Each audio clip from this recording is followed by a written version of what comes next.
vesijuoksua, tupla vesijuoksuvyö. Eli se tarkoittaa sitä, että otetaan ensin tää paksumpi vyö ja me ei saada sitä ihan riittävän kireelle, mutta tällä tuplavyöllä, eli sitten tää kapea siihen päälle, niin sillä me saadaan kiristettyä se sopivasti. Ja se on tärkeää, että se on kireellä, koska se ei saa lähteä nousee mihinkään tänne kylkiin, vaan idea on, että se jämähtää just tähän navan kohdalle. Ja silloin me sit voidaan pitää se juoksuasento sellaisena kuin se kuuluu olla. Tää on aina vähän hankala kiristää tää alempi vyö, mutta sillä ei ole niin väliä, kunhan me saadaan se jotenkin tohon turhat narut pois. Ja nyt sit tällä me kiristetään tupla vesijuoksuvyö, kapea vyö. Tähän päälle on se salasana. Eli nyt se on tossa. Se kiristetään tosi hyvin. Se tulee silleen pehmeästi, kun tää on täällä välissä.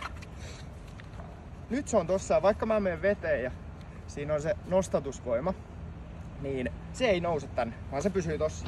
Ja tietenkin taas se naru pois. Ja nyt kun mä teen siellä altaassa vesijuoksua, niin se tulee tosi hienosti tuolta pitää tän oikeassa asennossa mun kropa. Ja sit vaan vesijuoksussa on tärkeää se, että ei se matka kun me mennään eteenpäin, että kuinka paljon me päästään, vaan kuinka paljon me saadaan sitä tikkausta sinne tehtyä. Mennään katsomaan mille se näyttää.